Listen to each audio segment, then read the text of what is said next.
Така, покрај 208 и 2008 и Корса сега ги имаме и електричните C4 и Мока, како и цела палета доставни возила со различни големини.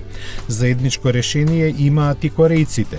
Електричната eGMP платформа на групата Hyundai нуди голема конструкторска слобода и има многу наменски можности. За целосно да дојда до израз, креирана е посебна субмарка Ioniq, чиј прв модел веќе е на пат кон купувачите. А нив, според првите извештаи, ги има повеќе десетици илјади на сите континенти.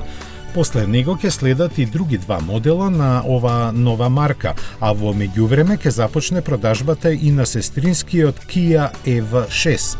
И тој воодушеви најмногу со перформансите кои му се подобри дури и од Porsche Taycan. До 100 забрзува за само 3,5 секунди, а максималната брзина електронски е ограничена на 260 км на час.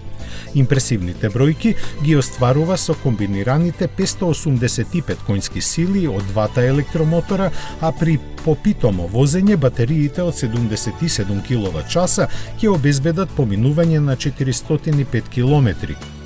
Тие без никакви адаптери или дополнителни компоненти може да се полнат на 400 или 800 волти и тоа од 10 до 80% капацитет за само 18 минути.